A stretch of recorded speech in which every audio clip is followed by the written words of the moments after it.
Good evening, ladies and gentlemen. Now I'm reading Genesis 19, what I'm going to call chapter 5, Sodom and Gomorrah, and the downfall of those two cities.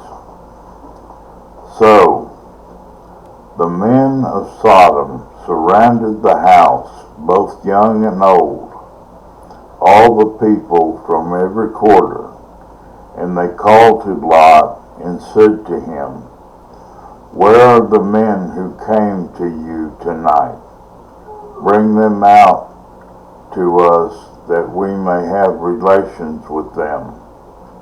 But Lot went out to them at the doorway and shut the door behind him and said, "Please, my brothers, do not act wickedly.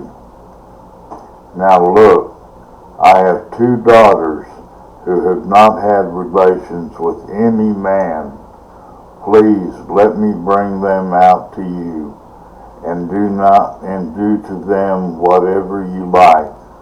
Only do not do anything to these men, because they have some under the shelter of my roof."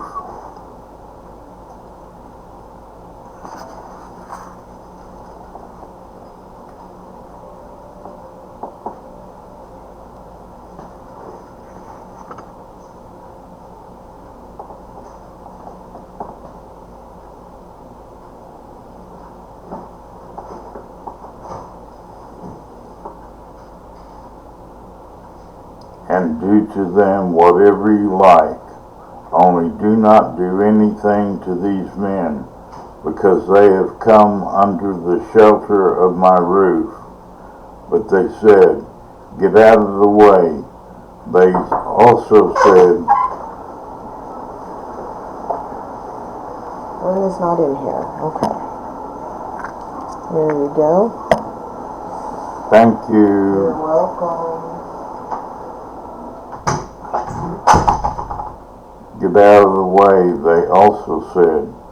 "This one came in as a foreigner, and already he is acting like a judge. Now he will treat you worse than them." So they pressed hard against Lot and moved forward to break the door. But the men reached out their hands and brought Lot into the house with them and shut the door. Then they struck the men who were at the doorway of the house with blindness, from the small to the great, so that they became weary of trying to find the doorway. Then the two men said to Lot, "Whom else do you have here? A son-in-law? Your sons and daughters, and whoever you have in the city, bring them out of the place, for we are about to destroy this place, because their outcry has become so great before the Lord that the Lord has sent us to destroy it." So Lot went out and spoke to his son-in-law, who were to marry his daughters, and said, "Up, get out of this place, for the Lord is destroying the city." But he appeared to his son-in-law to be joking. When morning dawned, the angels urged Lot, saying, "Up, take your wife, your two daughters who were here, or you will be swept away with the punishment of the city." But he hesitated, so the men grasped his hand, and the hand of his wife, and the hands of his two daughters, because the compassion of the Lord was upon him. And they brought him out and put him outside the city. When they had brought him Outside, one said, "Escape for your life.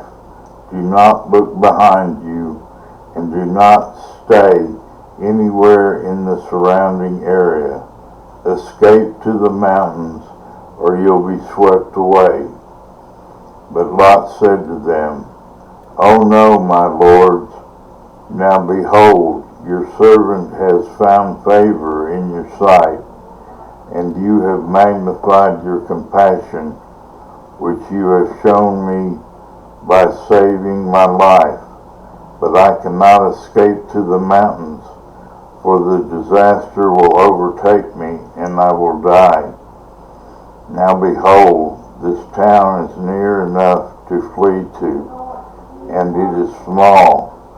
Please let me escape there. It is not small, so that my life may be saved." And he said to him, "Behold, I grant you this request also, not to overthrow the town of which you have spoken. Hurry, escape there, for I cannot do anything until you arrive there." Therefore the town was named Zorah. The sun had risen over the earth when Lot came to Zorah.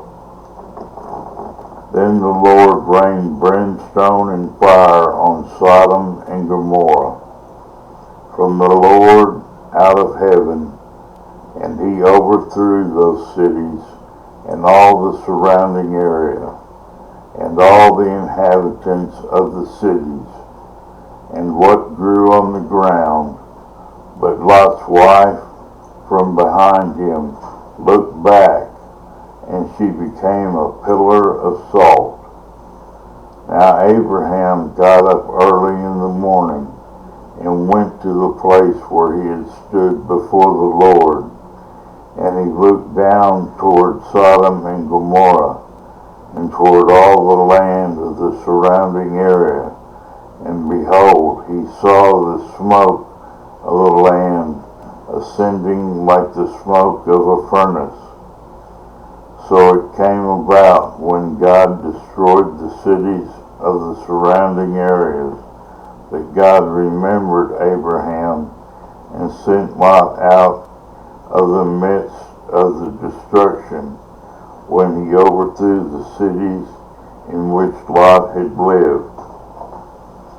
Lot and his daughters. Now Lot went up from Zorah, and with his 2 daughters, and stayed in the mountains, because he was afraid to stay in Zorah. And he stayed in a cave, he and his 2 daughters. Then the firstborn said to the younger, "Our father is old, and there is not a man on earth to have relations with us according to the customs of all the earth. Come, let us make our father drink wine, and let's sleep with him, so that we may keep our family alive through our father." So they made their father drink wine that night, and the firstborn went in and slept with her father. And he did not know when she lay down or got up. On the following day, the firstborn said to the younger, "Look, I slept last night with my father. Let's make him drink wine tonight too. Then you go in and sleep with him, so that we may keep our family alive through our father." So they had their father drink wine that night too, and the younger got up and slept with him, and he did not know when she lay down or got up. And so both of the daughters of Lot conceived by their father. The firstborn gave birth to a son, and named him Moab. He is the father of the Moabites. to this day, as for the younger, she also gave birth to a son and named him Ben-Ammi. He is the father of the sons of Ammon to this day. Abraham's treachery. Now Abraham journeyed from there toward the land of Negri, and settled between Kadesh and Surin. Then he lived for a time in Gerar, and Abraham said of his wife Sarah, "She is my sister." So Amalek, king of Gerar, sent men and took Sarah. But God came to Amalek in a dream of the night and said to him, "Behold, you are a dead man because of the woman you have taken, for she is married." Now Amalek had not come near her, and he said, "Lord, will you kill a nation, even though blameless? Did he himself not say to me, 'She is my sister'?" And she herself said,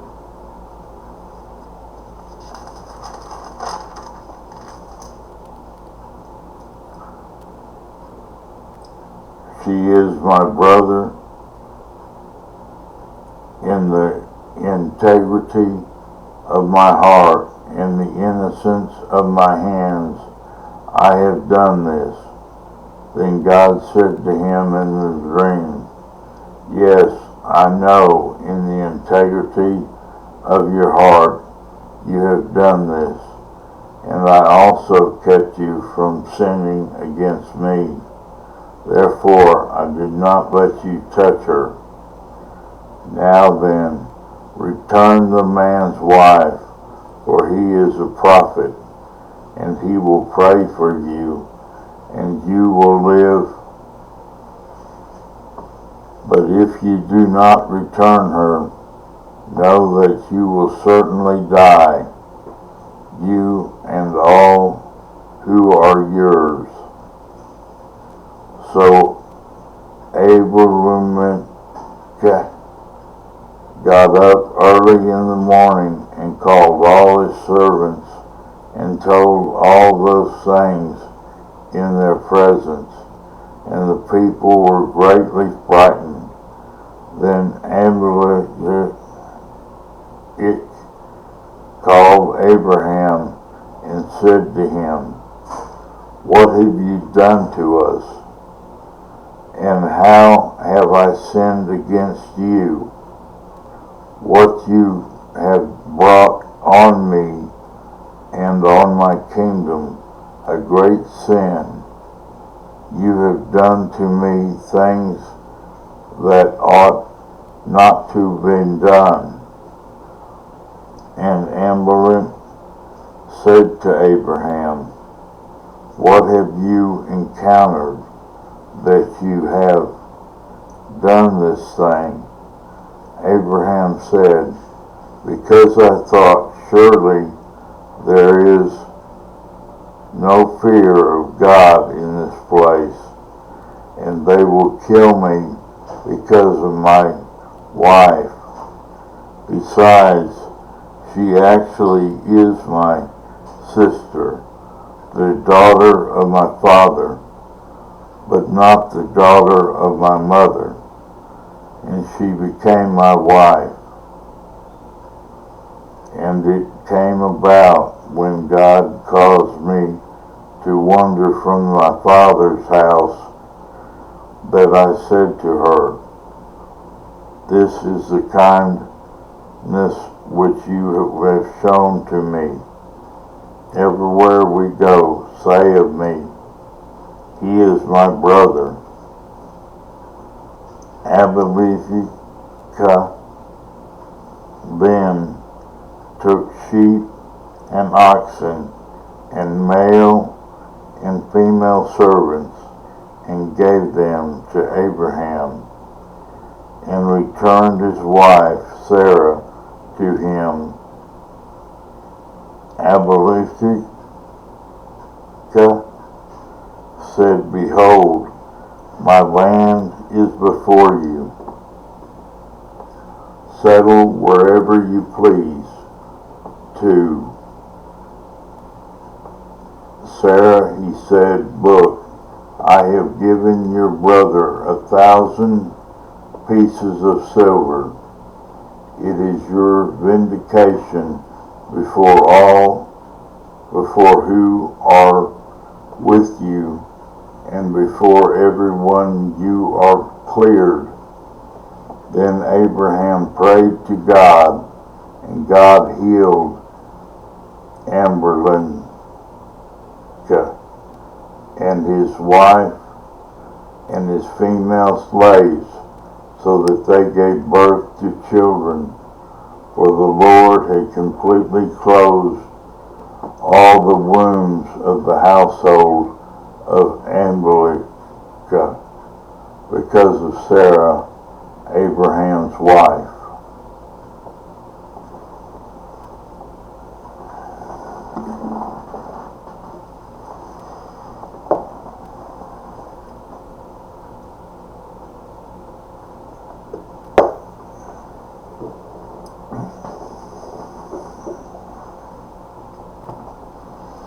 Isaac is born. When the Lord took note of Sarah, as he had said, and the Lord did for Sarah as he had promised, so Sarah conceived and bore a son to Abraham in his old age, at the appointed time of which God had spoken to him. Abraham named his son, who was born to him, the son whom Sarah bore to him, Isaac. When Abraham circumcised his son Isaac, when he was 8 days old, as God had commanded him. Now Abraham was 100 years old when his son Isaac was born to him. Sarah said, God has made laughter for me. Everyone who hears will laugh with me. And she said, Who would have said to Abraham that Sarah would nurse children? Yet I have given birth to a son in his old age. And the child grew and was weaned, and Abraham held a great feast on the day that Isaac was weaned. Sarah turns against Hagar. Now Sarah saw the son of Hagar, the Egyptian, whom she had borne to Abraham, mocking Isaac. Therefore she said to Abraham, Drive out this slave woman and her son, for the son of this slave woman shall not be an heir with my son Isaac. The matter distressed Abraham greatly because of his son Ishmael. But God said to Abraham, Do not be distressed because of the boy and your slave woman. Whatever Sarah tells you, listen to her. For though Isaac your descendant shall be named, and of the son of the slave woman I will make a nation also, because he is your descendant. So Abraham got up early in the morning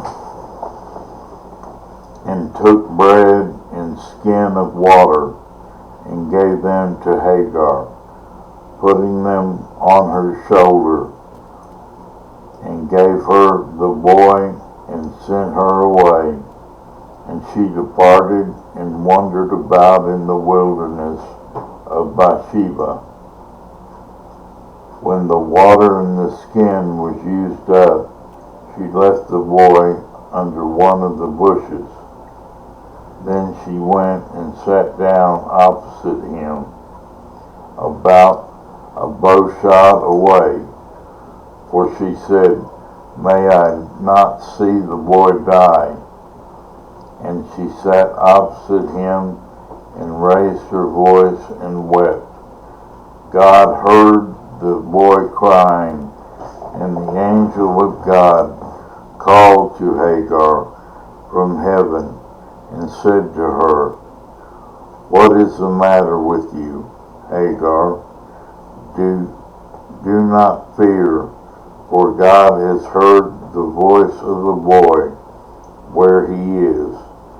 Get up, lift up the boy, and hold him in the hand, for I will make a great nation of him."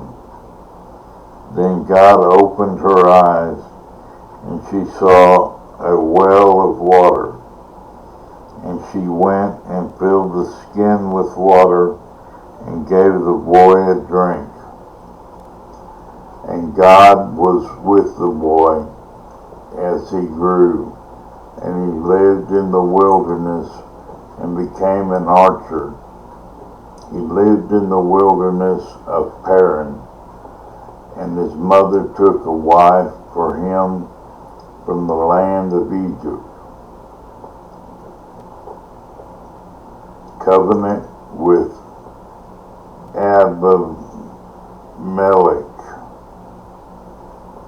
Now it came about at that time that Abimelech and Phicol, the commander of his army, spoke to Abraham, saying, "God is with you in all that you do.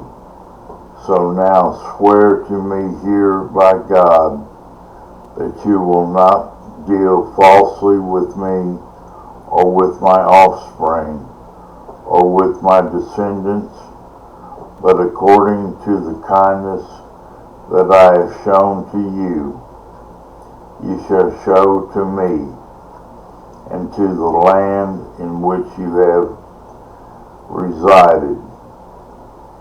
Abraham said, "I swear it." But Abraham complained to Abimelech because of the well of water which the servants of Abimelech had seized. And Abimelech said, "I do not know who has done this thing, but you did not tell me, nor did I hear of it until today."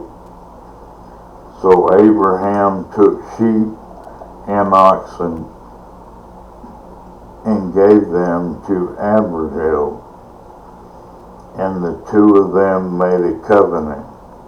But Abraham set 7 ewe lambs of the flock by themselves. Then Abraham,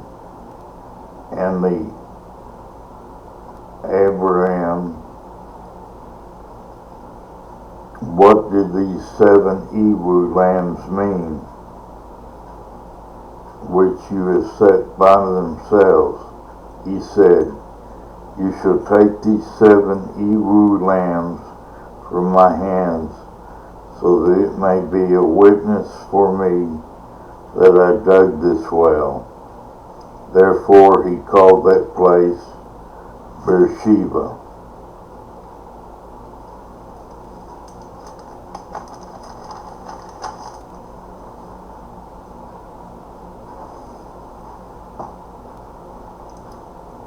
Because there were 2 of them took an oath, so they made a covenant at Beersheba and Abishai and Procol, the commander of his army, got up and returned to the land of the Philistines.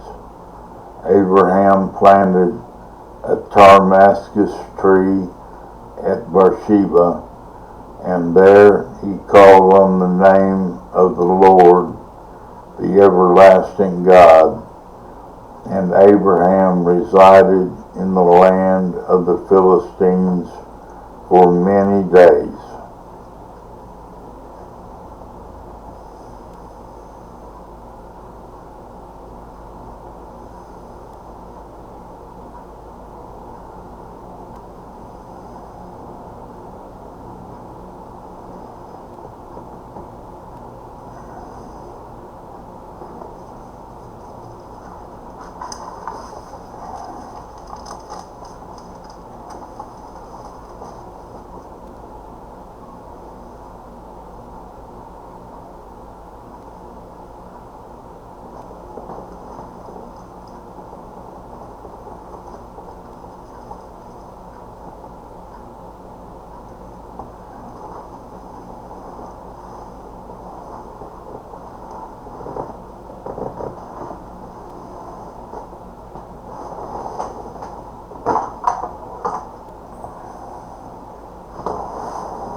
Well, God bless the reading of the Old Testament.